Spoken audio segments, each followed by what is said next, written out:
Welcome back, everybody. This is Night Flight. I'm Judith Quoba, and today we are back with Tony Sayers. My goodness. Great start, Judith. Excuse me, Tony. It's my first time that I met. It's supposed to be morning here, not there. Yeah, I don't know. But you know what? So many people have problems pronouncing my surname. I don't know why, because it's so easy when you spell it. But or sometimes they leave off the S at the end, like Leo Sayer, like the artist. That really pisses me off. Yeah. Well, anyway, his website is transcendingtimes.org. And today we are going to dissect the New Age a little bit. And I have to say, I'm really looking forward to that one. So, Tony, welcome back. Glad to be back. Really enjoy our podcast. And always good to debunk the new cage. It's my passion in life. So, yeah. And so when we look at how this all started. Okay, we have Madame Blavatsky, we have, of course, Alice Bailey, and she and her husband, they founded Lucis Trust, which formerly was known as Lucifer Publishing. And out of that also came the Arcana School. And we have this World Goodwill organization. And that one to me is particularly interesting because this one has been acknowledged as an NGO at the UN, and they are represented there during sessions at the UN. And that, I have to say, that does not sit well with me. What do you say? That's so spiritual, isn't it? Yeah. Yeah, it's. I mean, I just find the whole thing actually quite genius. I've said this many times. How they saw people were losing faith with mainstream religion. And they've just, like they've done with religion, they've hijacked spirituality and, twisted it, inverted it, put in all these deceptions, a lot of them very subtle. You don't even know they're there. And they've set it up to really appeal to people's need for a savior, which we've spoken about many times. Human beings have really got to sort of grow out of this inherent need for somebody or something to save them and realize our own power. That's the solution. But they understand our psychology, and probably it's a generational thing, a generational wound where, we're always looking outside of ourselves. And so they've set this whole thing up around that basis, but also around the fact that, again, they also know that so many people are in trauma or have had so much trauma in their lives, and that they will gravitate to things that make them feel good. And so, this is what we see with so much in the New Age movement. It's all, we just spoke about it off air, la la land, rainbows, unicorns and angels and all that kind of stuff. And, don't worry about doing any shadow work. Just, give your power away to the Pleiadians, because they're just going to come and save you anyway. And you're just going to ascend. All you have to do is be love. You could go on and on and on.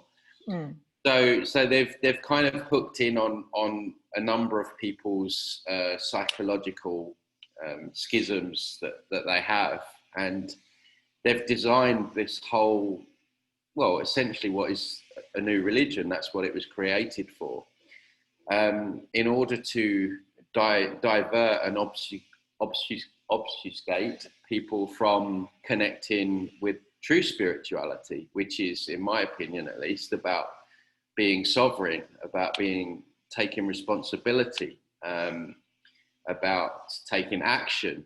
You know, they don't want you taking any action in the New Age, God forbid, you know. So, and so many people, millions and millions of people have just fallen into this, you know, this honey trap before the gold mine, or cul-de-sac, as I refer to it as. And it's causing so many problems because people are going into this looking for healing, and a lot of the modalities are out there that are kind of ineffective or can even do more damage. I worked with one woman about a month ago, and she said that she was doing a modality with one woman, and she told her, this woman had had a car crash, quite a severe car crash the previous year. And this quote unquote healer told her just to imagine that the car crash had never happened. Yeah, right. that was her advice. And so yeah, a lot of ineffective modalities, and some that can do even more damage, I think. And a lot of people are going there and oftentimes feeling worse. And you know, things like self-affirmations is another one, another bugbear of mine. You know, if you can't just keep telling yourself you're worthy over and over again, and trying to trick yourself if you've got a deep subconscious wound from the age of 4 that you've not dealt with. And so that's just one example. But there are many, many others. And then, my God, when you get into the energy levels of it, where you have false white light beings involved with many of the huge problems, especially you know, with the work that I do, clearing that stuff. So many people come to me, and you know, they've paid thousands and thousands of dollars for a session to have all these you know, rituals done, and you know, connecting with certain light beings, Saint Germain and you know, Ashtar, and then they're feeling like drained as like a few days later.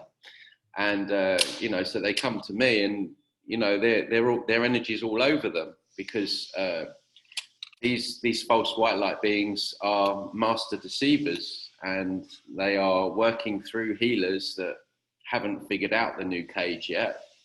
And I'm not saying that these healers don't have good intentions. A lot of them do have good intentions. Some of them don't. But they're basically being used as a portal for this false white light to work through them. And then, of course, they get hooked in on clients. And so these false white light beings are draining the energy of the client through the healer. And so it's become a really, really big issue, because one of the things that many people within the New Age movement lack is discernment. You know, they're very much, as I said before, led with their emotions and what feels good. And so when someone tells them that angels are going to help them, or whatever, Arcturians are going to help them, then because that feels good and it's kind of glamorous, and you know, everyone likes to think they have angels around them, I guess. No, I don't. Apart from you, Judith. I'm talking about the people within the New Age.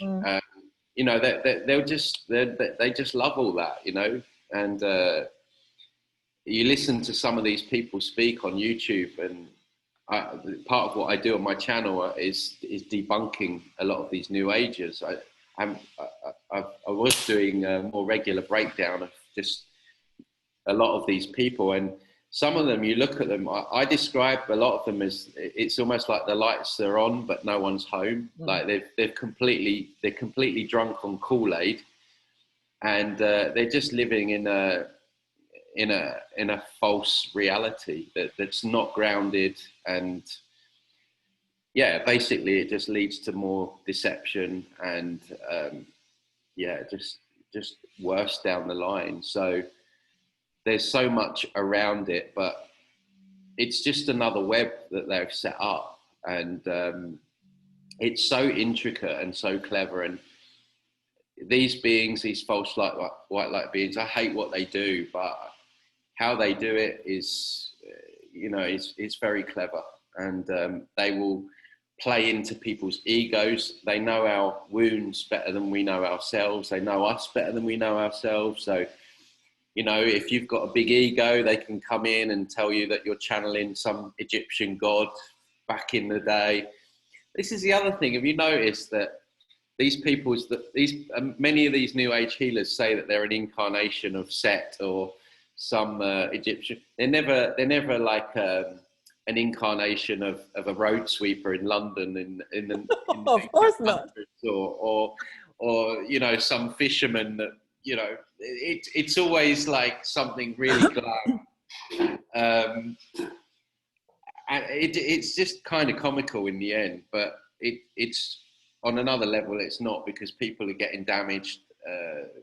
They're getting even more wounded and messed with. Their energy's being messed with if they're working with false white light and giving their power away. And then you've got, my God, this whole other arena in like the yogic community with these retreats where women are being abused and used by the people like Muji, and I lived in Thailand in Koh Samui a few years back, which is next to Koh Phangan. And I don't know if you know it, Judith, but there's a massive yoga school there called Agama. It's kind of world famous. And for years, it's had a kind of bad name, whereby the main guy there, I don't know his name, I forgot his name, but he was basically using his position of power to rape women. And it all came out a few years ago, and they kind of temporarily closed it down, and the guy fled. But all his kind of people around him were kind of protecting him, and even women as well, other women within the yoga school. And so you've got all that scene as well, with all this, tantric, weird kind of like, where sex is being used as like some kind of way to connect. I mean, on one level, yeah, sex is spiritual, but it's being subverted there. It's being used for, for more nefarious reasons. So it's not all white light, but you go to these lessons.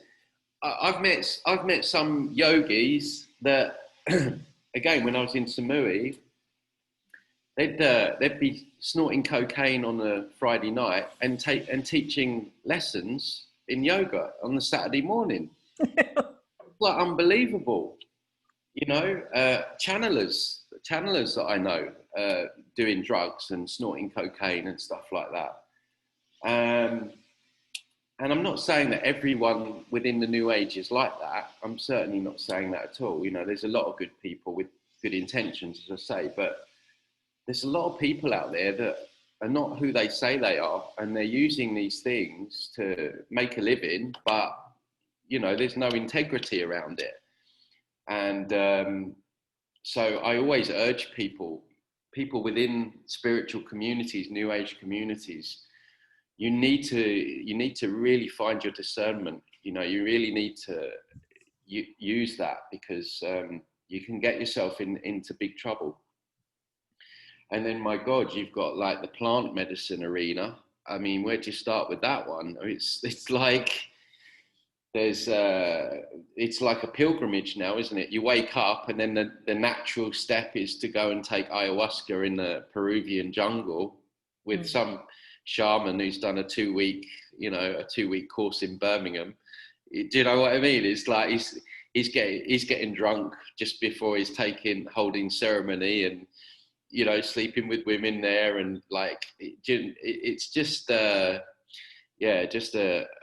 mess. And you've got people dying down on some of these retreats. I know people that have been involved in these ayahuasca places. They've told me people have suicided. People have their trauma's all being brought up, and there's no grounding, there's no aftercare support for these people, and quite often I work with these people where they've taken ayahuasca on the Friday, they've been fine on the Friday, taking ayahuasca on the Saturday, and they're having suicidal thoughts on the Monday because they've opened themselves up. When you smash your consciousness open like that, you're opening yourself up to everything, right?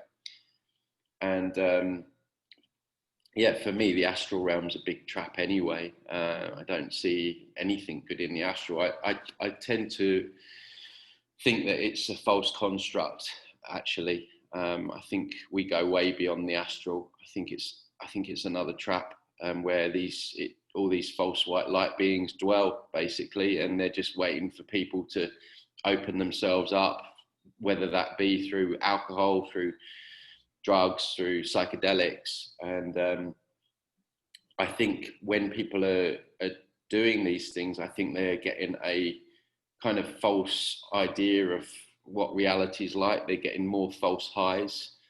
I think humans go way beyond the astral, personally. I think it's to do with this kind of false God matrix that's in charge here, or thinks he's in charge. You can go on and on about it.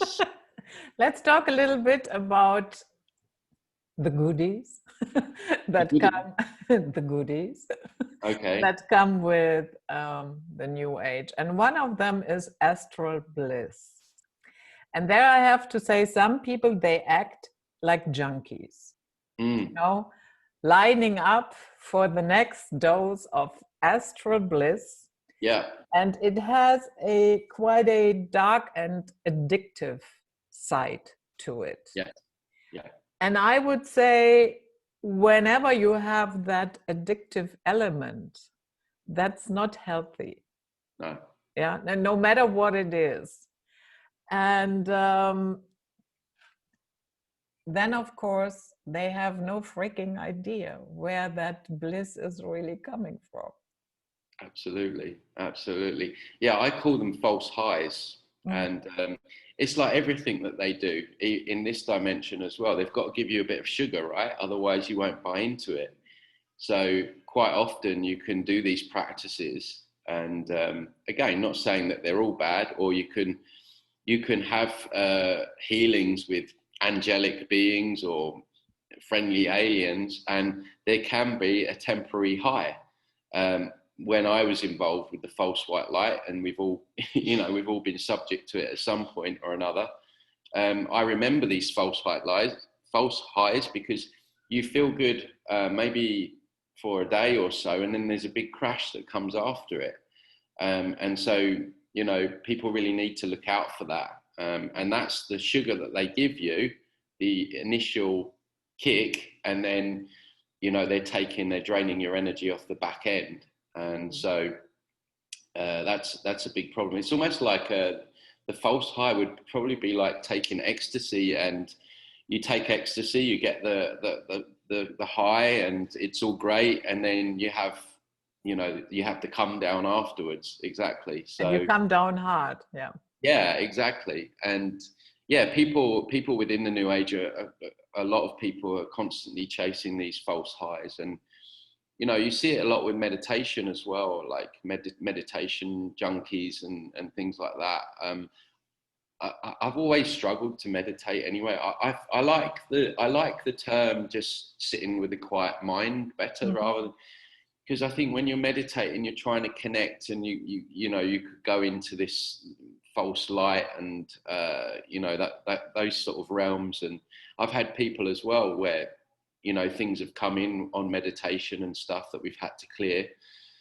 Particularly these 7-day retreat things. I did one of those once, and I couldn't bear it. It was really just, it just seemed really unnatural. I mean, I don't think humans are supposed to sit there in silence and for so long and just not, just sit with your legs crossed for 7 days. It was making me go insane. But actually, again, I know someone, or a an old friend of mine. She used to do these retreats all the time. Every time I used to try and contact her, it was like, oh, her voicemail, she's on a retreat. She ended up in a mental hospital. Mm-hmm. So, you know, I think too much of anything is not good, even too much water, right? And that definitely applies to these, these highs people are chasing. Mm. But you can understand it. I had a conversation the other day, like this reality is so difficult to deal with. Like, this is, even if you haven't had a lot of trauma, just a day-to-day basis, just even the fact that we have to, you know, grind our asses off to even just put food on the table, like, it's such a difficult place to be. And then you add on people's trauma, and so then it's natural that people are going to want to escape, right? Yeah. And so you can understand why people do it, and almost in a way sympathize with them, because you can see that they're just trying to escape themselves. And this is why we do anything, alcohol, anything.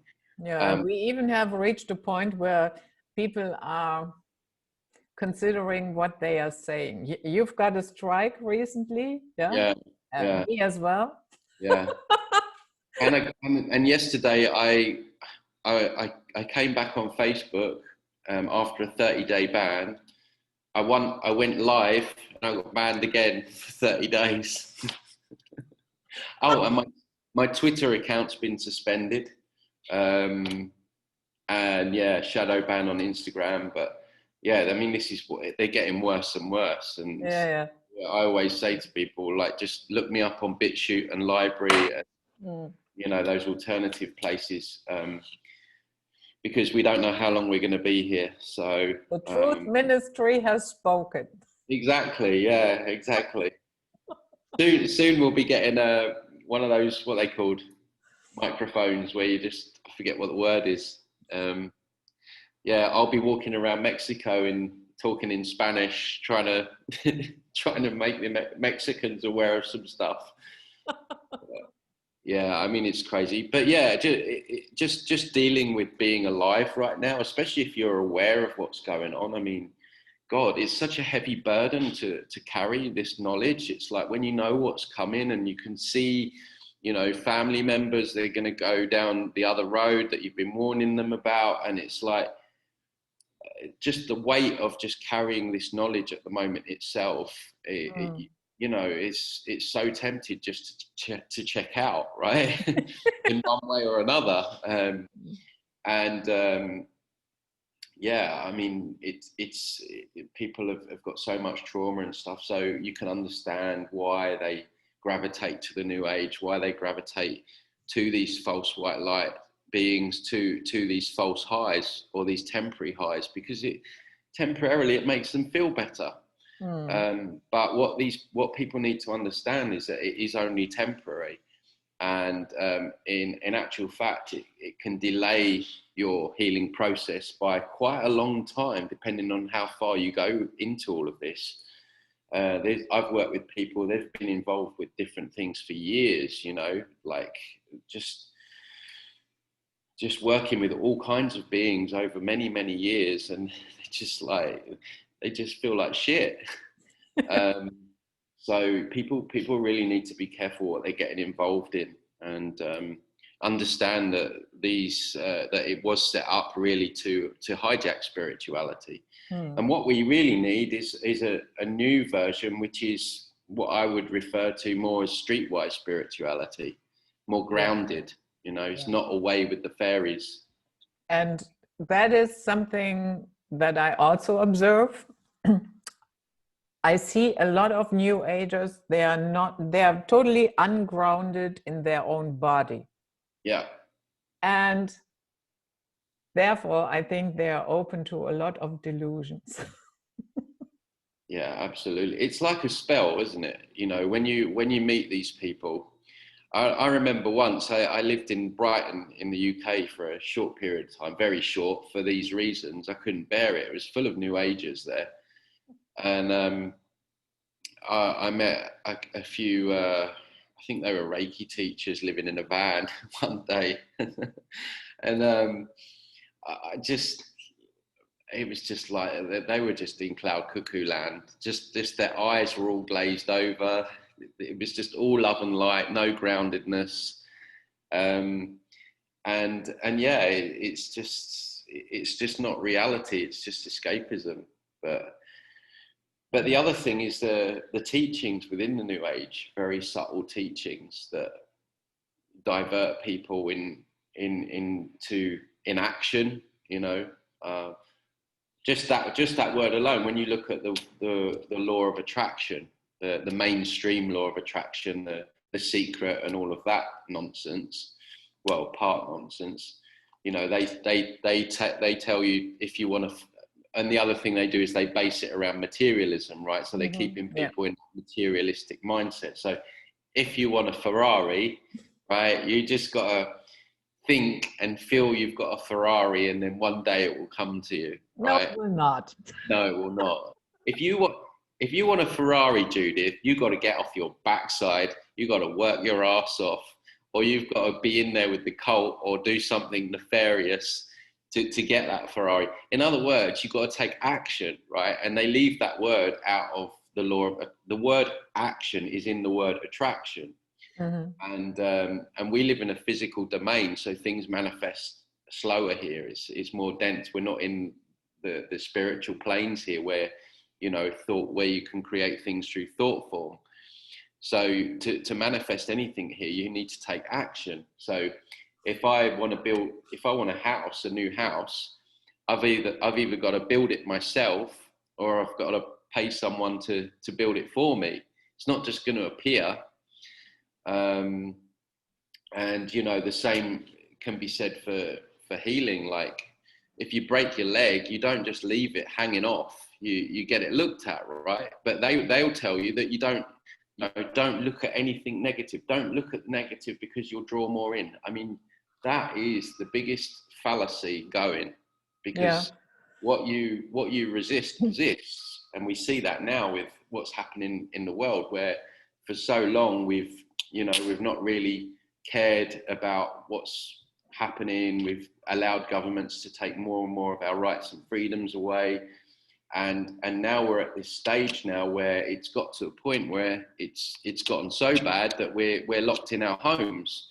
And if we'd have taken action en masse a long time ago, then perhaps we could have prevented this. But that's a huge one. You know, you hear it all the time. You've probably heard it loads as well. You know, don't focus on the negative because you'll draw more in. You know, I'm all for a positive mindset, don't get me wrong, but not fake positivity, not false positivity, which is not based on truth. You know, we have to see things for what they are, and we need to deal with them accordingly by taking the necessary action, not just wishing that it's not going to be there and buying into some, you know, baloney that if we focus on something, it's going to draw more of it in.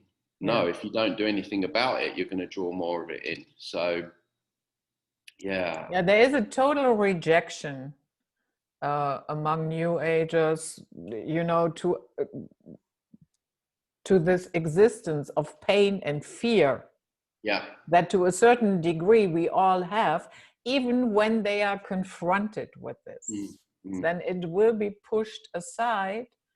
And I have to say that is a recipe for, in the long run, you will be pretty messed up. Yeah, absolutely. The others, God, never get angry. That's another one that I can't stand, you know. I mean, righteous anger drives us into change. You know, that's where if you don't get angry, then about anything, then what are you? You're basically a wet lettuce that's there to be used and abused, and you've got no boundaries. But yeah, there are times when you need to get angry about things, like now, like when they're going to force this poison dart onto people. You know, people need to get angry about that. They don't have the right to enforce things into your body. So yeah, anything about anger, anything about quote unquote negativity, what annoys me, Judith, is a lot of these big time New Agers like Muji and what's his name, the frog-looking guy, Eckhart Tolle. Yeah, and these people, again, they do it very deceptively, very subtly. But what they basically say is that if you're having resistance about anything, or AKA your intuition is telling you to, you know, get the F out, or hang on a minute, this doesn't make sense, or maybe I should think about what he said there. What they say is that when you're having thoughts like that, then you're stuck in the mind. You're stuck in the mind, or you're stuck in ego, right? No, I'm just discerning what you've just said, and there's a part of me that thinks it's a pile of horse crap. But you get them, you see them all sitting there in their white robes, kissing the feet of Muji and the like, and they're like that, hanging off every word the guy's saying.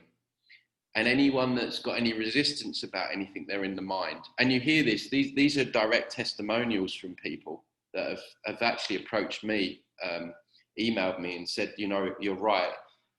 What these people say, if you question them, is they just say that you're stuck in the mind, you're stuck in ego. You know, you need to get back out of that. When actually, you know, we need that mind aspect, because it's what shields us from evil and bad stuff. And you know, that reptilian part of the brain, that fight or flight as well, that's there for a reason. But yeah, so God, there's so many, Judith. Kill the ego, that's another one. Can't stand. Yeah, that's a biggie. Yeah. Another one that is really going on my nerves and makes me cringe is this twin flame. Yeah. So Plato already talked about it, that one soul splits into two beings. I'm not saying it's totally impossible yet. There are certain dangers connected with that. And one of them is, I think it is setting you up for a narcissistic relationship. Yeah, because you have this notion, oh, twin flame relationships, they are supposed to be challenging. Yeah, exactly. Yeah. And another thing that drives me crazy, it has this flavor of, oh, you are not enough. You know, you still haven't found your counterpart. You are not whole. And until you have found that one special person, no matter how challenging it is, you are not complete. What absolutely. Nonsense is that? Yeah, and then you've got the runner, haven't you? So when they leave you because they're fed up of your bullshit, no other reason, you think that they're running away from you, when actually they're just leaving you because they're fed of your bullshit. And there's a whole movement of people that are just, they spend their whole entire days obsessing over finding their twin flame, you know. And again, like you say, it really just disempowers people, because it's keeping them away from true spirituality, which is realizing and understanding their own sovereignty. You know, they're already whole. You know, we don't. Yeah, sometimes it's nice to have a partner or companionship, and don't get me wrong, humans are built for connection as well. But you know, to make that all about you being an incomplete soul until you find it just completely disables and disempowers people, which is what the whole New Age movement is about, disabling and disempowering people through many different obfuscations of, you know, and fallacies. And so spiritual bypassing as well, you know, it's just all there, you know, everything's love and light, and there's no darkness in the world.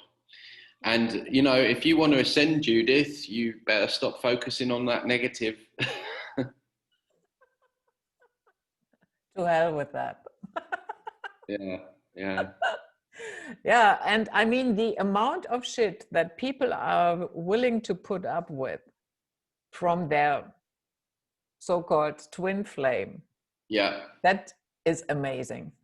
yeah, yeah, Oh my goodness. yeah. Yeah. No, Yeah, he had a very, very difficult childhood, and he's not abusing me on a daily basis, only like every 10 days or so. yeah, exactly, exactly. And as you know, these are very challenging relationships. Yeah, Yeah, blah, blah, blah. yeah. But you can see how that plays out. I mean, I think humans are just, again, I think a lot of it's ancestral as well. I think we've become used to toxic relationships and abuse. It's part of, it seems to be part of our existence. And many of the people that I work with, that they've been through a lot of trauma and stuff like that, and so it kind of keeps manifesting, like in their lives, because they're looking to sort of paper over the cracks with a partner or something else, or a bad habit, rather than sort of facing that dark night of the soul and really going through that and moving through to the other side, where they start having better relationships and things like that, and setting stronger boundaries. But we see that playing out on a collective level as well. We're in an abusive relationship with government and an authority. We've been in an abusive relationship for eons with them, and I think it's time to take a break for good. But it's the whole Stockholm syndrome, isn't it? It's like people, they kind of love their captor, and they come to love the captor, and it's a very difficult spell to break. But yeah, we have to move out of that, and yeah, stop giving our power away to people that abuse us, and especially government. But the New Age movement doesn't really encourage that.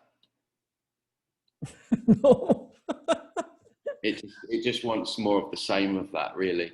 Yeah. And let's talk a little bit, and I'm sure in your work, when you're working with people one-on-one, you came across that. And that is etherical implants. Mm-hmm. Do you think that might be part of it, why they are so delusional sometimes? Yeah, because it's all via consent. So if you're working with it's almost like a contract. So if you're working with a healer that works with Arcturians or archangels, then you're giving your permission. Archangels. Yeah, you're giving your permission not only to that healer, but to those entities that are working through the healer. And yeah, for sure, they can hijack your energy bodies. They can implant stuff, and they can do a lot of damage, basically. So yeah, you really need to be very discerning as to who you open up to energetically. But that applies with just general people as well, especially when it comes to intimacy and sex like that. So when you open yourself up in that sense, you're also opening it up to what that person might be carrying, and so on and so forth. So it's not that we have to avoid life. There's enough of that going on with social distancing and all that stuff, but it's just having that kind of wisdom and understanding that we live in a reality which is way more than just physical, and just understanding that these beings that are really manifesting through this cult in 3D are there in the background in 4D, trying to manipulate and mess with people, particularly people that are on the path. They're exposing things, they're trying to heal, or they're healing other people. These more empathic, sensitive souls, if you like, as well. These transmuters of negative energy. So these people get a lot more targeting. So we just need to, not have any fear, because essentially at the end of the day, they need our energy more than we need theirs. But just sort of understanding that there is manipulations going on out there, and which is what my whole channel is about, just sort of raising awareness around that. And there's a whole plethora of different entities that are feed or trying to siphon off on our energy. It's not just one. People just think it's reptilians, or you've got draconians, you've got the greys, you've got demiurge, you've got mantis beings, you've got serpent energy, demonic, satanic, Luciferian. All this stuff is there in the 4D realm, and different people get targeted by different entities. And so we just need to be careful, really, and careful who we're opening ourselves up to. Have you had one case that stuck in your mind where, let's say that was really challenging to get rid of the implants, or that somebody loved their implants? Somebody loves their implants? No, people don't come to me. People generally come to me when they've had enough of their implants. And okay. I don't really get people that love them. But what I can tell you is some of the entities that I've cleared in the past have been particularly intense, and quite often before sessions, there can be a lot of interference, light flickering, sometimes seeing stuff in the background of people,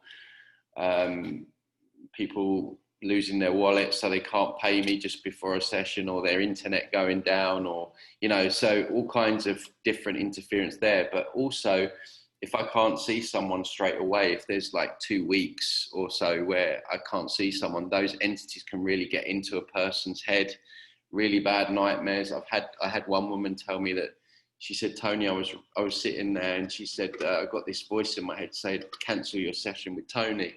She said, I know it wasn't my voice.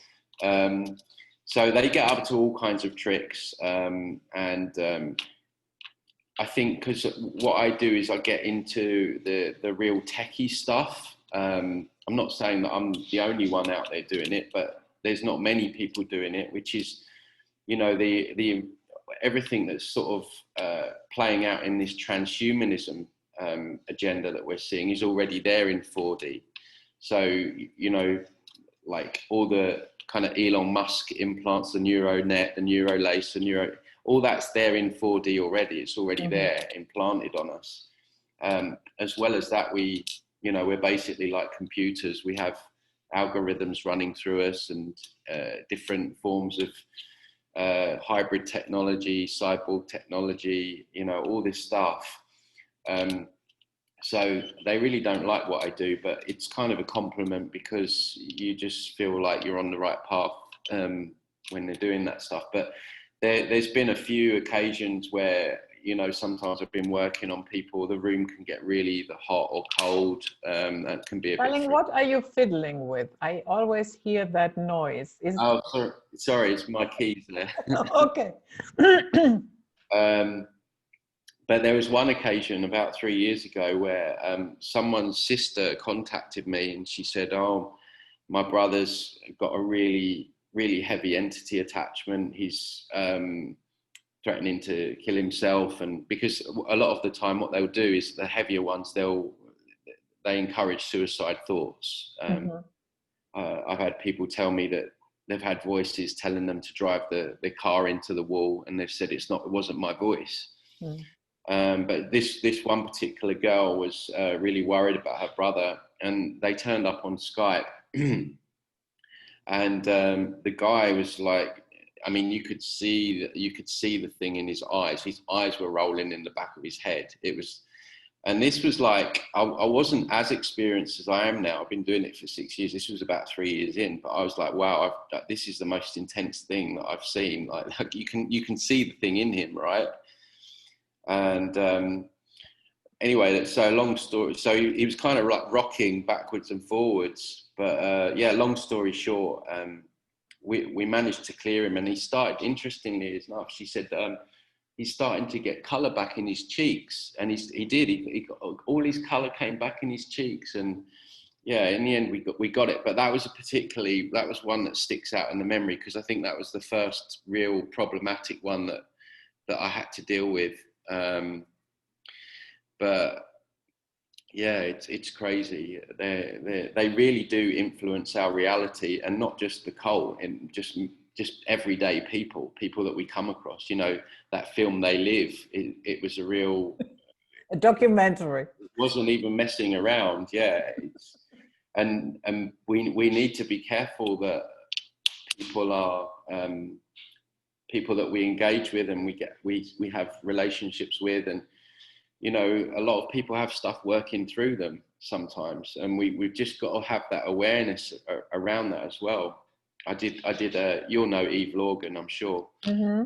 Yeah, I did an interview with her recently, talking about the alien love bite, and how these reptilians influence relationships. They can basically host someone. These relationships are set up in the astral, and they can cause chaos.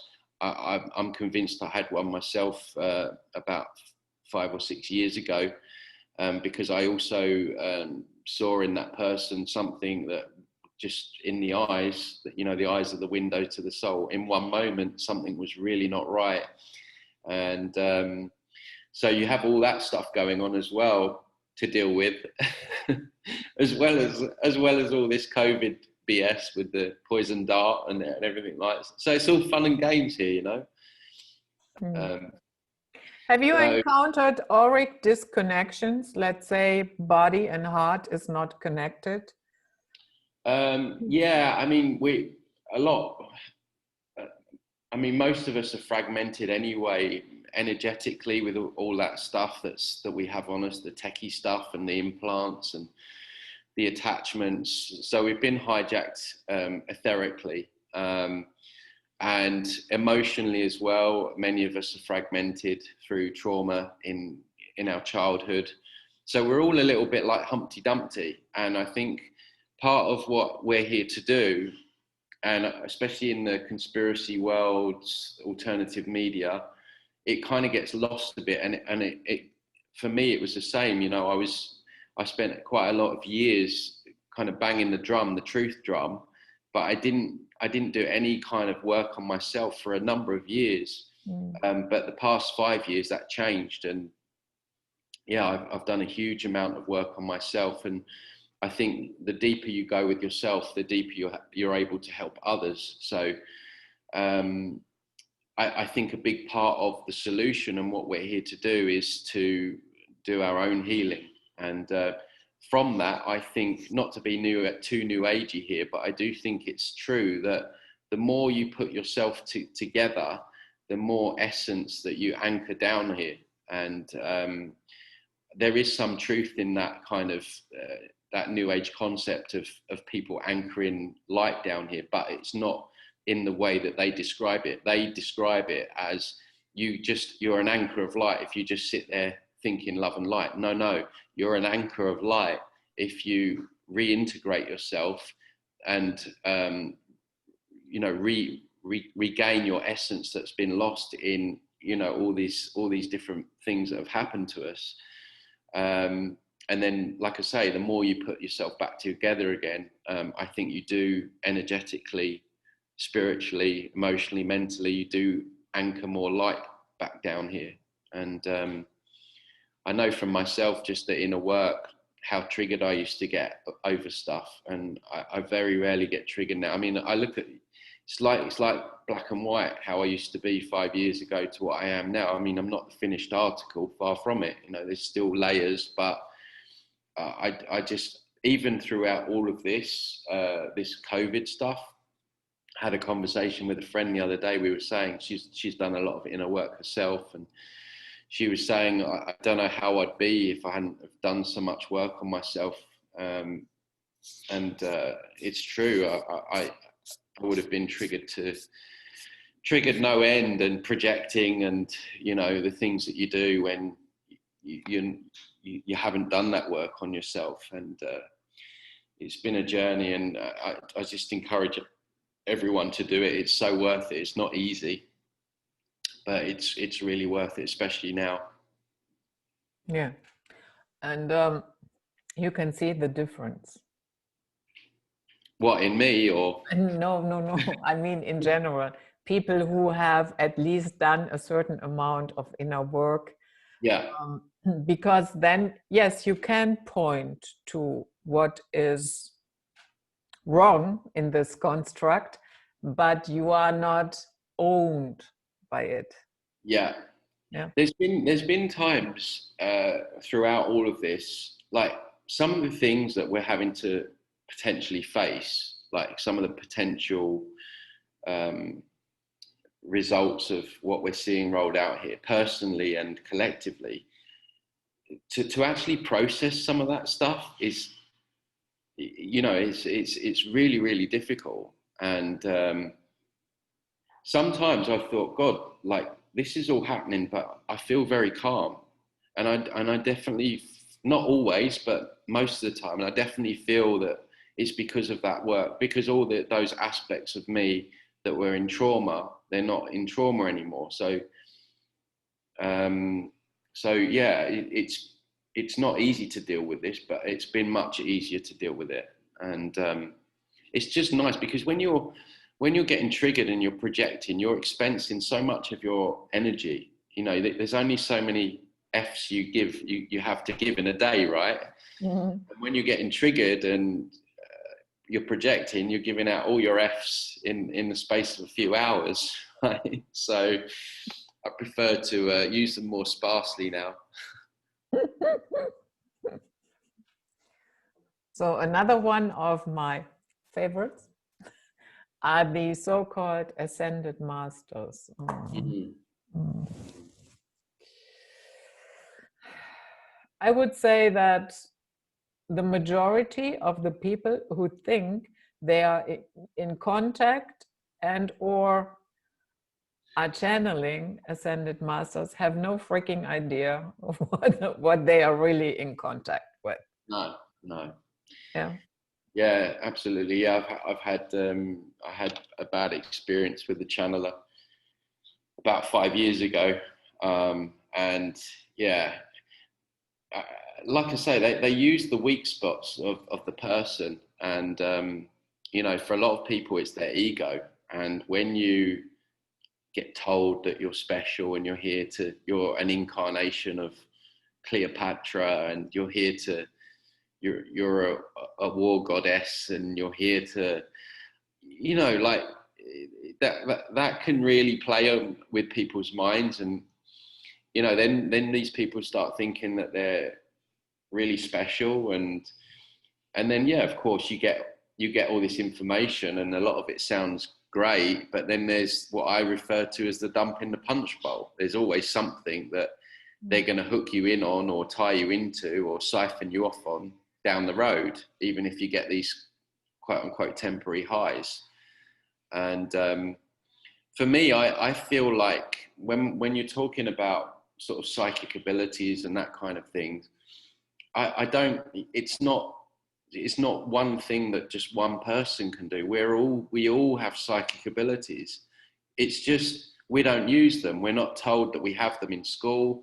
Certainly not told we have them in school. And they're like a muscle, you know. It's like, if you don't use your right bicep, it's going to get weak. You're going to get a skinny arm. If you only use your left bicep, you're going to get a muscle, and that one's going to get, because you don't use it. And it's the same thing with psychic abilities, remote viewing, you know, clear visual abilities. You're doing it day in, day in. You'll be able to, you'll get better and better at it. And so this is what they don't want people understanding, is that we're all psychic. We all have these abilities. some are more strong in other areas than other people. Some people are, you know, they've got clear audio abilities, or, you know, clear, what's the clear, the feeling. Clairvoyance.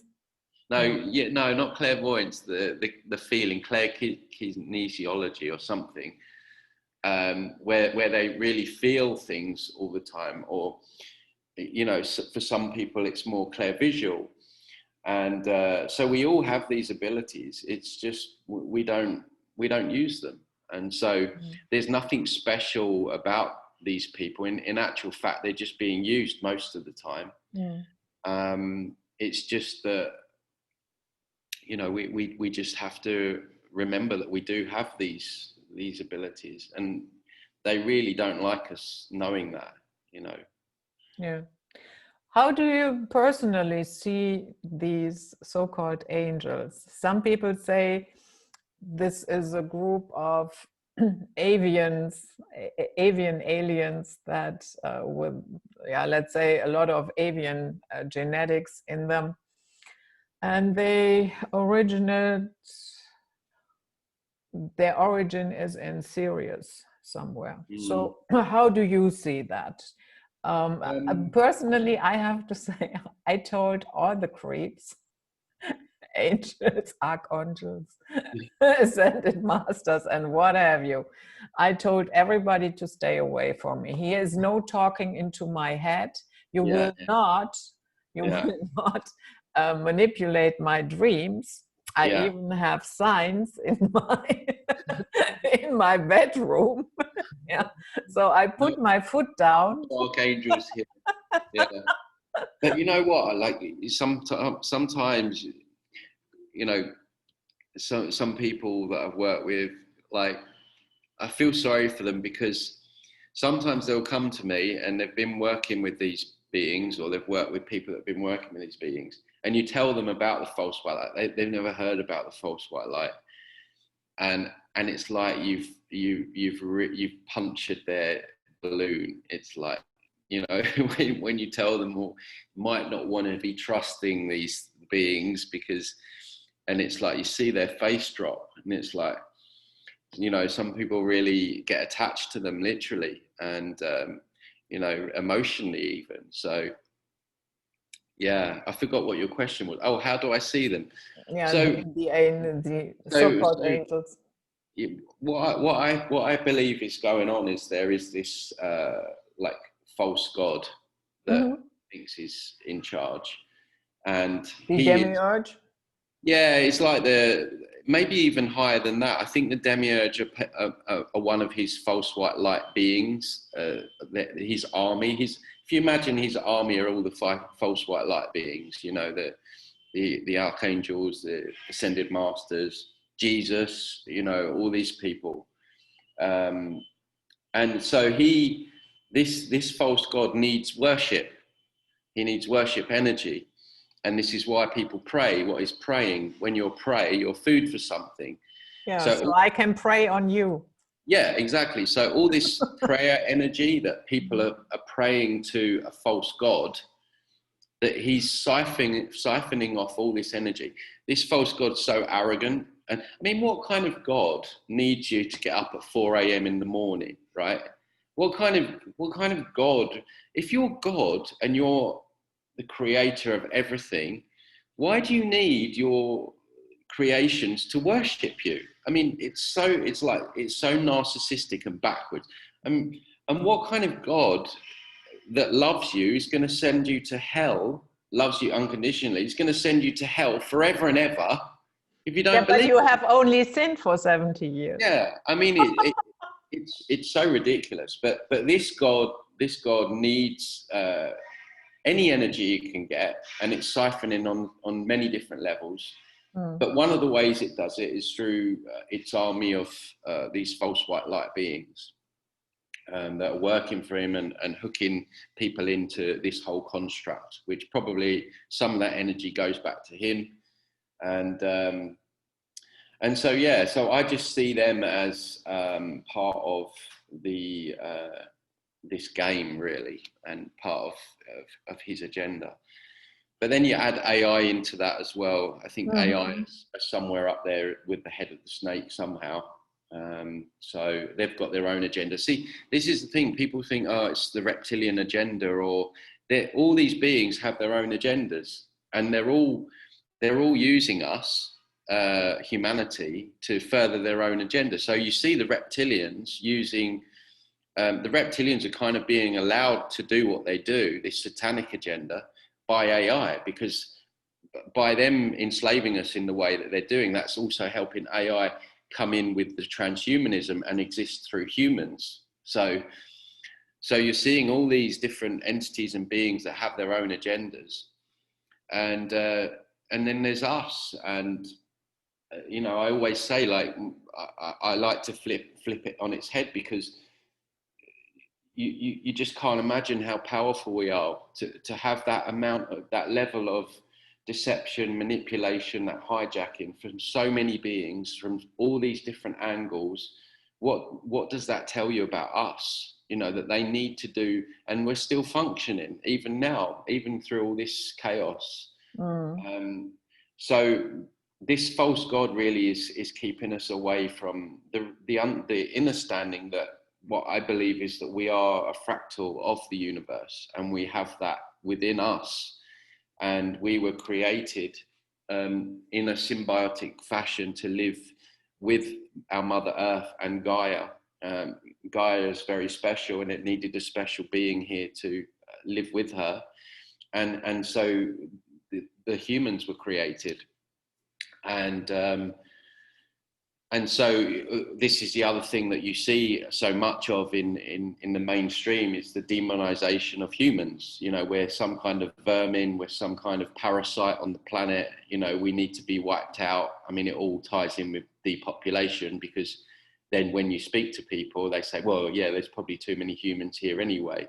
You know, so we've come full circle, where we probably started off here being and understanding that we were a fractal of the universe, and that we had the true God, not this false God, within us, or an aspect of that.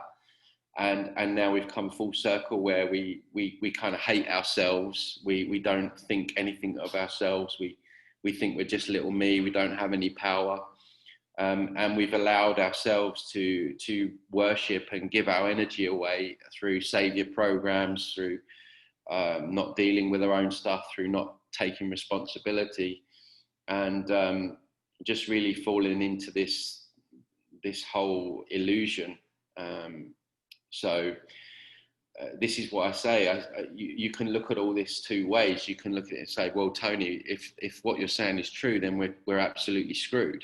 Well, no, because there's a reason that so many of these beings need a piece of us, because we're hugely powerful energy batteries. And you know, we really need to understand who and what we really are. And the more of us that can do that, then we can bring this down, because they're terrified. They are absolutely terrified of us remembering who we are, and they're jealous of us. They hate us. They're jealous of us. They don't have our creative abilities. They don't have our empathy. They don't have our heart. We are in our highest form of consciousness, genius. I honestly believe that. And it's interesting where you see the split now in humans. You see the sheeple that are like, they're almost, you know, mentally disabled in many respects, in terms of their ability to critically think and to discern and what have you. But then you have wonderful trailblazers who are at the peak of knowledge, and just the way they speak, the things that they say, you're seeing true human beings, right? Like, wow, that guy or that woman, she's amazing. Like, what her knowledge about some of the stuff. Who is it I was listening to the other day? I can't remember who it was. Don't know, but he was talking about how heart attacks are not through being fat or something like that. There's some kind of energetic reason for it. I forget his name, Andrew Norton, was it? I can't remember, but the guy was just, everything he was saying resonated with me, but I was just like, wow, like, he just blew my mind. He's with his knowledge. And and that's the genius, you know, that's the genius side, and we need to remember that that's what we are. And there's this race to the finish line, isn't there? It's this, do we remember before? Do we come into sovereignty? This is why I hate Trump and Q so much, because it takes people away from their sovereignty, from understanding their own power, and how powerful we become when we come together, not under some kind of, you know, fake tag where someone else is going to sort out our problems. And this idea, he is or she is, whoever it is, the lesser evil. Yeah, my goodness, it's still evil. What? Yeah, exactly. But interestingly enough, Q also uses some New Age deception there as well. With the what they say is that if you are if you don't believe in Q and you don't believe in Trump, then you are operating at a lower timeline. Yeah. I don't know if you've heard this. So these people are deluded in the fact that they think that they're on a higher timeline, even though they can't go get a pint after 10 p.m. in a pub, and they can't go in the gym. They do feel that they're on a higher timeline than the rest of us, because they believe that Q and Trump are saving us. So you've got this massive New Age deception now, which ties into focusing on the negative. Oh, well, you're focusing on the negative, so you're on a lower timeline, and you're seeing all of this junk being, you know, propagated by all the Q fans and the Trump fans, and it's a big problem because a lot of people are buying into it.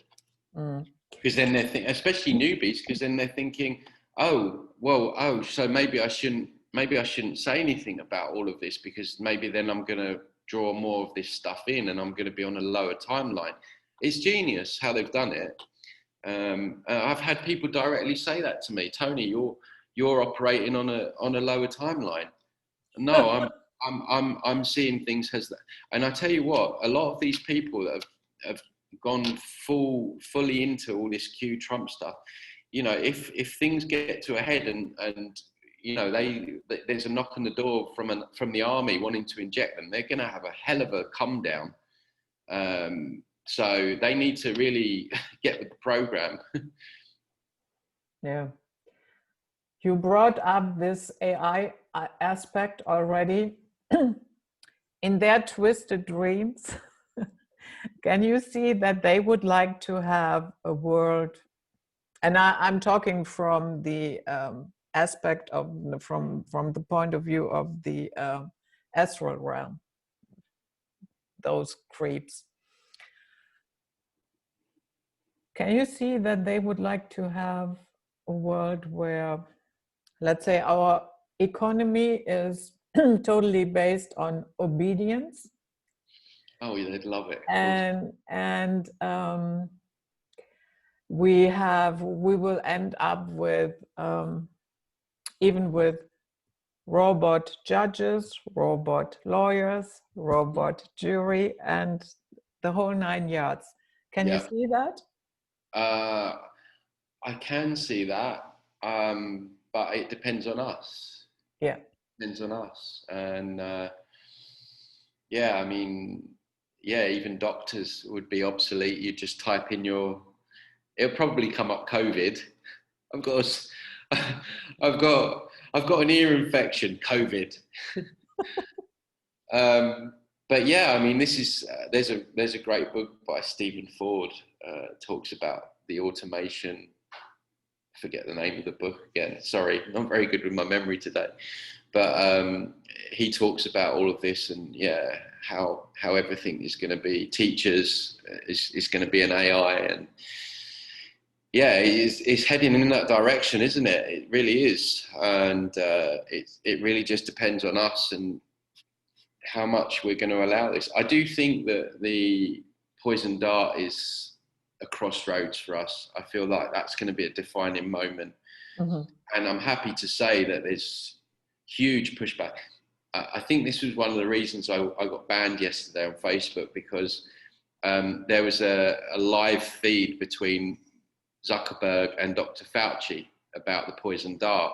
I don't know if you saw this, Well, I don't know whether it's synchronistic, but it was quite late at night, and I just clicked, and it came up on my feed, and I thought, oh well, I've got to get into that live feed, and so I was literally just trolling it, like just Fauci, you take it first, you psychopath, and all that, you know, like just the full Scorpio in me came out then, like I was just like going for it, and then funnily enough, I woke up with a ban, so it was probably in relation to that, but actually the comments, the other people's comments, it was just full of people telling him to just go jump off a cliff, basically. And what's interesting is that even the pro-jab people are now saying that, hang on a minute, this isn't. So I think we're seeing, I mean, don't get me wrong, there's a lot of people that will take it. But they need everyone, right? They need 7 billion for their plan to work. They need 7 billion people to take it. And I just think that they're going to struggle. I really do think that they're going to struggle to get everyone on board. It's just, there's too many people that are asking questions. The cat's been out of the bag for so long now that there's a good, solid core base of people that are just not going to do it and probably rather die before they do it. And I just think that if they don't get that up and running in the way that they want, I don't think they're going to be able to do the rest of it, because I think they need to change the frequency of the planet and all other kinds of stuff that ties into the vaccine. And talking about what, oh shit, I said it, sorry. But it doesn't matter. But also, you know, talking about humans anchoring light down here, if there's a majority that are still not, you know, don't have that DNA altering compound and on all those you know, we're still going to be able to anchor that light down here. And I just think that there's something that they need to do about, you know, with the whole frequency. So yeah, it's crazy. It's like being in a sci-fi film, isn't it? Mm. Do you think they would be happy if, let's say, they can complete their twisted dream, and the final strike then is, because you know, when everything is finally digitized, Yeah, and yeah. Everything is robotized, then at one point, of course, we will forget how to do things.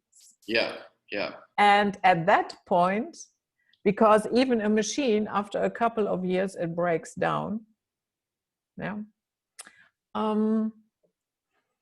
Yeah. Is that the end goal? That is okay. No, now they don't know how to build a house, how to do this, how to do that, and finally we have them cornered. And now this is the final goodbye. Yeah, well, I put a video out the other day about the power grid. I don't know if there's been a lot of people talking about the power grid, that Klaus guy from Klaus Schwab. Yeah, I made a video about that as well, and that is why I got my strike. Oh, really? Yeah, medical misinformation. Right, okay. Yeah, so I think they've always got that up their sleeve, whereby if it gets too out of hand, you know, they could shut everything down. They're not going to go quietly, let's put it that way, even if they lose. You know, these are psychopaths. Even if they lose, they're going to want to cause as much chaos as possible, probably. So, yeah, time will tell. But I do feel, and I've always felt, that when it comes to that being rolled out, that there'll be enough people that will stand up to it. And more people by the day, because the whole narrative is really falling apart day by day, the COVID narrative. And in actual fact, I was expecting, I know we're still kind of November time, I was expecting to see more deaths by now, but whether it be through, not from the scam virus, but whether it was 5G or something like that, you know, there's still not the death numbers that are warranting the rules and the regulations. And I don't, I don't know why, but they're just they're just so crazy and bizarre, these rules, that it's almost like they want to wake people up sometimes. Yeah. It is. It's like maybe they're trying to wake us up. But I don't know. It's like when you've got Boris Johnson telling you who you can and can't have sex with, it's like, hang on a minute. Are you sure? Are you sure? But Just because you don't have sex, Boris, doesn't yeah, mean exactly. other people Oh, there's a horrible thought there, isn't there? Oh, I was going to have breakfast after this, but now I might not bother. Yeah, I don't know. It's just, I just don't know how people can't see it. I really don't. So we'll have to wait and see with it. But I know that they're very desperate, and I see it in my own work, and I see it on a 3D level. I mean, they're constantly saying how great the poison dart's going to be. Yeah. Even my dad was saying to me the other day that they had some woman coming on the news, and she was crying because the poison dart was now ready. You know, it's like really. So who knows? It's just, you just do what you can do and put out the information that you feel is right to put out, and try and prepare, and that's all anyone can do, and try and do your own healing. That's all anyone can do right now. Do you know that there was an event before event 201? Yeah, I saw that. Yeah. Is this about the power grid? No, that was about asteroids. Oh, right. Yeah, that one. Oh, God, please. I'm so bored of talking about the Rona. Yeah. But I had Chad Stimke on my show, and we speculated a little bit. And one thing is correct. He pointed out that now when you type in asteroid and then you click news, you will find that, you know, usually the reports were asteroid UF and then a couple of numbers will make a flyby Right. at this date, but that is gone somehow. Not Right. that it is never mentioned, but now it is Giza-sized pyramid. Giza-sized pyramid asteroid, yeah, will fly by.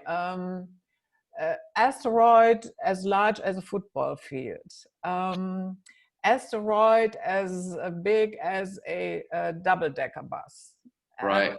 And all these comparisons, or as big as the Eiffel Tower. Yeah, so something in the narrative has already changed. Right. Interesting. And we've been speculating that because it is harder to keep this COVID narrative together, and that they maybe they can come up with that nonsense. Yeah. And yeah, now there's an asteroid, and of course you have to go into lockdown again. And then we had this TV series, Salvation, that actually addressed that problem, that an asteroid is coming towards us, and there was a Elon Musk type character in it. And funny enough, the series, it was cancelled, and it stopped at a point where out of the blue the asteroid just stopped. Interesting. Yeah. So didn't the Hopi tribe speak about the blue kachina or something in the end times or something? Yeah. Blue kachina, red kachina. Yeah. Who knows, Judith? I've got my popcorn. That's all I know. Yeah. Okay. So another thing that really drives me mad with a lot of New Agers is this moral relativism. Yeah. There is no right or wrong. Oh, We God. are all one. Yeah. Even if they take everything from you, we are all one, you know, it already belongs to them. Yeah. My goodness. Yeah. Yeah. It's pass me the sick bucket. Yeah, there's no right or wrong. There's never evil. There's no good or bad. There's no evil. Yeah, just complete la la land, isn't it? What's the other one that they use as well? But have you noticed they're very passive aggressive? Like when you call them out on stuff, because they've got to maintain this love and light, they say things in a very passive aggressive way. Like I had one New Ager tell me that one day you'll learn these lessons yourself. You like, dummy. Yeah, like stuff like that, or you need to go through this to come to that realization yourself, because you're so enlightened yourself, you know, with all your avoidance and your bypassing. The other thing is that the other one that they use is that you can't know truth. You know, truth can't be known, or your truth is the only truth, right? So, which is a complete fallacy, because truth is objective. It's not subjective. You know, the sky is blue. It's not red just because you want it to be red, right? So they have this whole idea that they can make the truth up depending on the truth does not need to be defended. Oh yes, it does. Yeah, it really does. Yeah. Yeah, it's all about, the bottom line with it is it's all about making people passive, inactive, taking the fire out of people's bellies, getting them to stand down. The New Age community has literally got zero courage, really. It's just all about bypassing anything that's deemed negative in their own lives or on a collective. And who benefits from that, which is the question that you always have to ask. Well, it's a system that wants to control, dominate, rule over people, and wants people to stand down. So it ticks all the boxes from their point of view. Yeah. And this twisted idea of you create your own reality. I'm not saying there is no truth in it. Yeah. Yes, there is truth in that. But the way they present it, it has this flavor of, it's your fault. It's your fault that you still don't have the Ferrari, and it's your fault that your marriage is falling apart, and it's your fault that this and that happens in your life, and that drives me nuts. Yeah, I mean, like you say, there is some truth in it, and responsibility is a key thing. But at the same time, we also have a satanic death cult, which is making things and life very hard for us, which needs to be taken down. So again, just diverting people's attention from the stuff that they need to focus on. Yeah, and that ties in with this idea that we do not confront evil behavior, or otherwise we would be judgmental. Yeah. Oh God, I hate that one. Never judge. Never judge anyone. Never judge anything. Non-judgmental. Well, I'm sorry. This is how we are where we are because we've not judged. When you look at Native Americans, they would judge where society is at 7 generations in advance because they wanted to make sure that 7 generations, their children are still going to live in a good society. So the whole idea of non-judgment is, again, only going to benefit evil, because when you start judging, you start discerning what is good and what is bad, what is evil or not. And so then you're going to call it out. And so it only benefits evil by not judgment, by not judging anything. Yeah.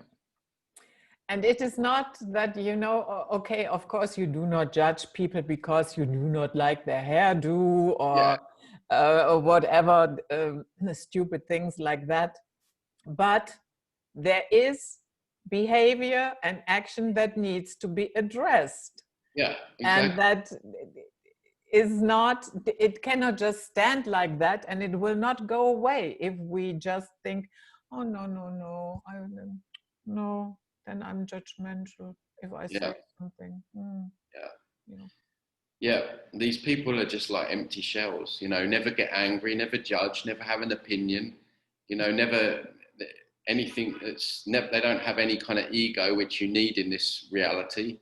I mean, imagine how boring life would be without an ego. You know, you wouldn't have any art, you wouldn't have any music, you wouldn't have comedians, you wouldn't have writers, you wouldn't, you know, no one would do anything, because your ego is, you know, what drives some of that stuff.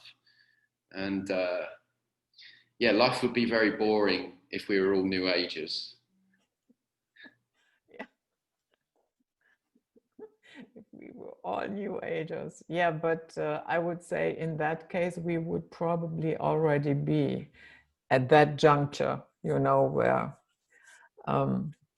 full-blown technocracy and oh yeah, it's just because of people that are standing up and, you know, tap on the table and say enough of this nonsense. Yeah. That we are not at that point yet. Yeah, exactly. Yeah, not allowed to get angry though, Judith. Oh, sometimes I'm angry, very angry. I mean, I do not go on a rage. Oh, I can go off on one.